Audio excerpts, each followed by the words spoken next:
কাদিয়ানীরা আমার মরহুম শায়েখ আল্লামা শাহ আহমদ শফি রাহমাতুল্লাহি আলাইহি যার কাছে বুখারী পড়েছি, হযরত আমাদের পঞ্চগড়ের ভিতরে এসেছিলেন কাদিয়ানীদেরকে কাফের ঘোষণা করার জন্য। আমি আমার উস্তাদের রুহানি সন্তান হিসেবে জানিয়ে দিতে চাই, কোন কাদিয়ানীর গোষ্ঠী বাংলার জমিনে মুসলমানের সাইনবোর্ড নিয়ে থাকতে পারবে না, পারবে না, পারবে না। বলেন ঠিক কিনা? এদেশে হিন্দু যেমন থাকে, খ্রিস্টান, বৌদ্ধ, নাসারা, বেঈমান যেমন থাকে, এরাও তেমন থাকবে। কারণ এদেশের হিন্দু, খ্রিস্টান, বৌদ্ধ, নাসারা, বেঈমানেরাও থাকে রামাই আদরে। কথা কয় না? একটু জোরে বলেন। আমরা তাদের মন্দির ভাঙ্গি, ঘর বাড়ি, গির্জা ভাঙ্গি, বরং ইতিপূর্বে জালেমরা নিজেরা ভেঙ্গে আমাদের উপরে দোষ চাপায় দিয়েছিল। একটু জোরে বলেন। অথচ বাংলার জমিনে স্পষ্ট কোনো প্রমাণ নেই কোন মুসলমান কোন বেঈমানের গির্জা মন্দির ভাঙ্গে। ঠিক কিনা জোরে? আছে কেউ ভাঙ্গে? জোরে বলেন। অথচ আমরা তাদের করি জামাই আদর। 2024 সালের আগস্টের পর থেকে শুরু করে এই বাংলার জমিনে সেই হিন্দু, খ্রিস্টান, বৌদ্ধ, নাসারা, বেঈমান এরা এখন সেজে যাচ্ছে লেস ছাড়া বাদর। কথা বলেন ঠিক কিনা? দিলাম আমরা তাদের দেশ স্বাধীন হবার পরে মন্দির পাহারা, তারা এখন মুসলমানের কাল্লা কাটার জন্য হয়ে আছে ইসকনের নামে দিশে হারা। ঠিক, একটু জোরে বলেন। এজন্য তো বেটা মুসলমানদেরকে মারছে। তোমাদের মতো মুসলমানের কারণে আজ বেঈমানেরা মুসলমানের উপরে আক্রমণ চালায়। অথচ আমি স্পষ্ট ভাষায় জানায় দিতে চাই, দিনাজপুরের বেঈমানেরা শোনো, বাংলাদেশের ভিতরে থেকে তোমরা যদি মুসলমানের উপরে আক্রমণ চালানোর চেষ্টা করো, মনে রাখবা এটা বাংলাদেশ, এটা ভারত নয়। এদেশের তাওহীদের জনতা যেমন তোদের মন্দির পাহারা দিতে জানে, মুসলমানের উপরে আক্রমণ চালানোর চেষ্টা করলে তোদের মায়ের মতো তোদেরকেও দিল্লিতেও পাঠিয়ে দিতে পারে। জোরে বলে ঠিক কিনা? কাদের কুদরত দারি বরকামাল আনতা রব্বি আনতা হাসবি জুল জালাল তুহি কাদের জলিলুল্লাহ জাহাদার বহর হালে তুহি মেরা নিগাদার। বলেন তো জালানুর মালিক কে? জোরে বলেন। ইব্রাহিম পয়গম্বরকে আগুনের ভিতরে ফেলানো হয়, আর আল্লাহ রাব্বুল আলামিন আগুনকে অর্ডার করে দেয় কুলনা ইয়া নার। আল্লাহ বলেন, হে আগুন কুনি বারদা, তুমি ঠান্ডা হয়ে যাও। কেমন ঠান্ডা হবা? এমন ঠান্ডা হয়ো না যাতে আমার পয়গম্বরের লেপের প্রয়োজন হয়, কম্বলের প্রয়োজন হয়। বরং আল্লাহ বলেন ওয়াসালামা, শান্তিদায়ক ঠান্ডা হয়ে যাও। কার জন্য ঠান্ডা হবা? আল্লাহ বলেন আলা ইব্রাহিম, আমার পয়গম্বর ইব্রাহিমের জন্য ঠান্ডা হয়ে যাও।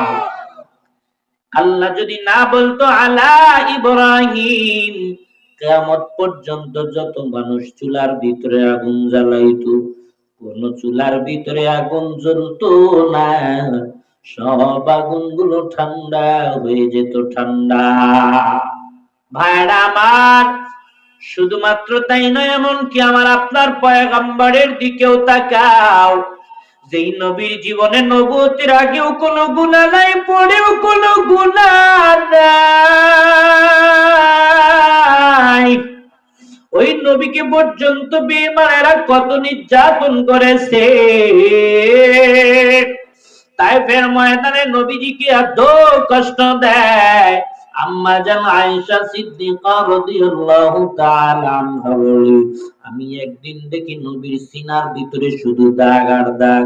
আম্মা জান আয়েশা বলে, আমি নবীজিকে বললাম, পয়গম্বর কেন আপনার সিনার ভিতরে এত দাগ?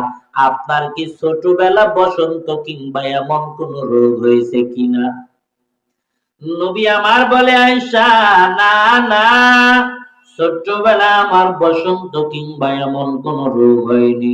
আয়েশা বলে, নবী আমার কেন তাহলে এত দাগ? নবী আমার বলে, আয়েশা আমি যখন তায়েফের ময়দানে কোরআনের দাওয়াত নিয়ে যাই, ওই তায়েফের দুষ্ট পোলাপানেরা আমার দিকের ভিতরে পাথর মেরে ক্ষত বিক্ষত করে দিয়েছে। আজও পর্যন্ত সেই দাগগুলো আমার সিনার ভিতরে রয়ে যায়। বেঈমানেরা নবীজিকে তায়েফের ময়দানে এত কষ্ট দেয়, দিনভর নবীজিকে কষ্ট দিবার পর সন্ধ্যাবেলা মৃত ভেবে জমিনে ফেলায় রেখে চলে যায়। নবীজির কষ্ট দেখে আল্লাহর আরশ কেঁপে যায়।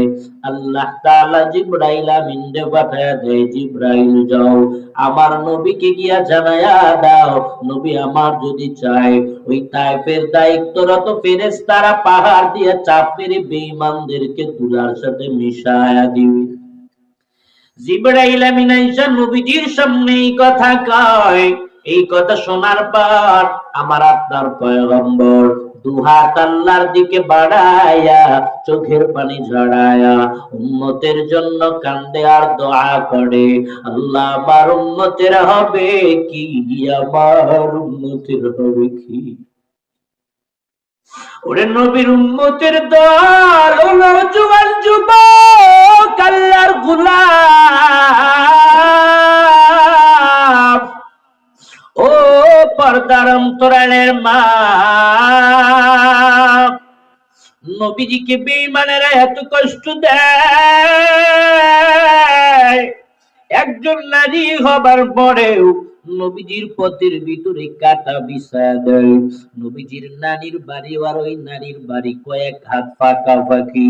আজও পর্যন্ত ওই নারীর ঘরের দেয়াল জমিনের ভিতরে রয়ে যায়। আল্লাহ সুযোগ করে দিয়েছে, দেখেছি ওই নারীর ঘরের দেয়ালের উপরে দাঁড়াইয়া চোখের পানি ঝরাইয়া কান্দি আর বলি, আল্লাহ মাদের দিল তো নরম হয়, এই মা আবার কেমন মা যে আমার এই তিন নবীর পথের ভিতরে কাটা বিছায়া দিয়েছে।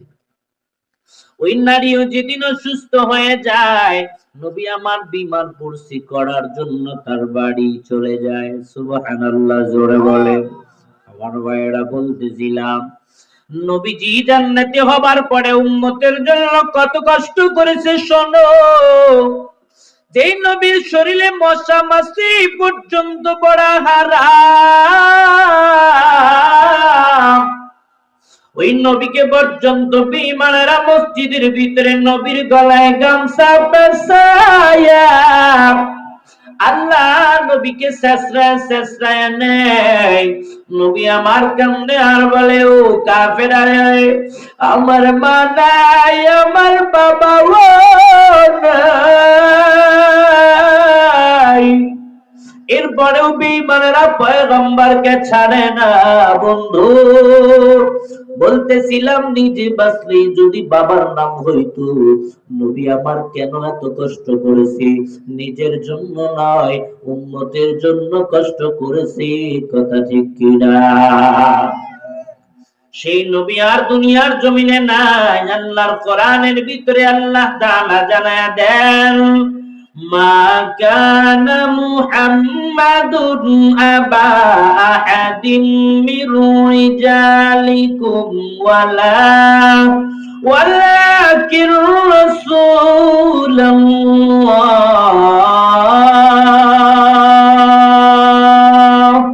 ওয়া খাতামান নাবিয়্যিন।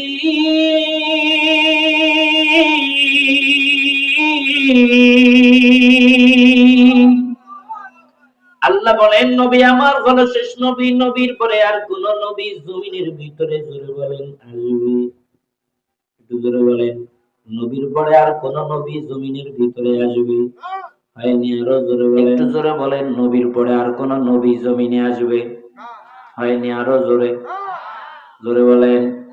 আল্লাহ বলে, নবীর পরে আর কোন নবী নাই। হাদিসের ভিতরে নবী আমারও বলেন, ক্বালান নাবিয়্যু সাল্লাল্লাহু আলাইহি ওয়াসাল্লাম, আনা খাতামুন নাবিয়্যিন লা নাবিয়্যা বা'দি। নবী আমার বলেন, আমি হলাম শেষ নবী, আমার পরে আর কোন নবী আসবে না। আল্লাহ বলেন, নবীর পরে আর কোন নবী আসবে না। নবী আমারও বলেন, নবীর পরে আর কোন নবী আসবে না। তবে আফসোসের সাথে বলতে হয় 1450 বছর আগে আল্লাহ এবং আল্লাহর রাসূল যে কথা বলে যায়, আজ আপনাদের দিনাজপুর ঠাকুরগাঁ পঞ্চগড়ের ভিতরে এক শ্রেণীর মানুষ পাওয়া যায় যারা নবীর পরে নবীর দাবি করে। গোলাম আহমদ কাদিয়ানী এবং তার বংশধর আছে না নাই? একটু জোরে আওয়াজ দিয়ে বলেন, আছে না নাই? আমি স্পষ্ট ভাষায় জানায় দিতে চাই, আল্লাহ বলেন নবীর পরে নবী নাই, নবীও বলেন নবীর পরে নবী নাই। আর গোলাম আহমদ কাদিয়ানী আর তার বংশধর যদি নবীর পরে নবীর দাবি করে, ও দিনাজপুর বিরলের মানুষ শুনে যাও, আপনাদের বিরলে যদি কোন কাদিয়ানীর বংশধর আসে, বিরলের তাওহীদি জনতা ওই কাদিয়ানীর গোষ্ঠীকে জুতার মালা পরায়া বিরল থেকে তাড়ায়া দিবে, ঠিক কিনা? কাদিয়ানীরা কাফের, তাতে কোনো সন্দেহ আছে? হয়নি, হয়নি। আরো জোরে আওয়াজ দিয়ে বলেন, কোন সন্দেহ আছে? এজন্য আমি বলি কাদিয়ানী, আপনারা বলেন কাফের। কাদিয়ানীরা হয় নাই, হয় নাই। আরো জোরে, কাদিয়ানীরা, জোরে বলেন কাদিয়ানীরা। আমার মরহুম শায়েখ আল্লামা শাহ আহমদ শফি রহমাতুল্লাহ আলাইহি, যার কাছে বুখারী পড়েছি, হযরত আমাদের পঞ্চগড়ের ভিতরে এসেছিলেন কাদিয়ানীদেরকে কাফের ঘোষণা করার জন্য। আমি আমার উস্তাদের রুহানি সন্তান হিসেবে জানিয়ে দিতে চাই, কোন কাদিয়ানীর গোষ্ঠী বাংলার জমিনে মুসলমানের সাইনবোর্ড নিয়ে থাকতে পারবে না, পারবে না, পারবে না। বলেন ঠিক কিনা? এদেশে হিন্দু যেমন থাকে, খ্রিস্টান, বৌদ্ধ, নাসারা, বেঈমান যেমন থাকে, এরাও তেমন থাকবে। কারণ এদেশের হিন্দু, খ্রিস্টান, বৌদ্ধ, নাসারা, বেঈমানেরাও থাকে জামাই আদরে। কথা কয় না? একটু জোরে বলেন। আমরা তাদের মন্দির ভাঙ্গি, ঘর বাড়ি, গির্জা ভাঙ্গি, বরং ইতিপূর্বে জালেমরা নিজেরা ভেঙ্গে আমাদের উপরে দোষ চাপায় দিয়েছিল। একটু জোরে বলেন। অথচ বাংলার জমিনে স্পষ্ট কোনো প্রমাণ নেই কোন মুসলমান কোন বেঈমানের গির্জা মন্দির ভাঙ্গে, ঠিক কিনা? জোরে আছে? কেউ ভাঙ্গে? জোরে বলেন। অথচ আমরা তাদের করি জামাই আদর।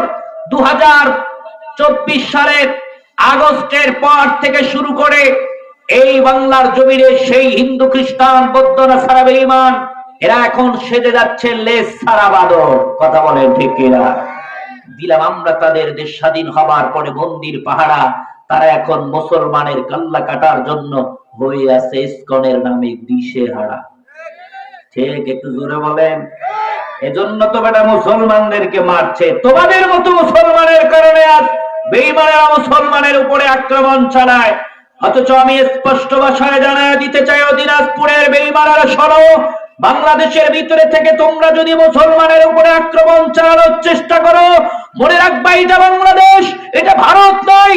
এদেশের তাওহীদি জনতা যেমন তোদের মন্দির পাহারা দিতে জানে, মুসলমানের উপরে আক্রমণ চালানোর চেষ্টা করলে তোদের মায়ের মতো তোদেরকেও দিল্লিতেও পাঠিয়ে দিতে পারে। জোরে বলে ঠিক কিনা?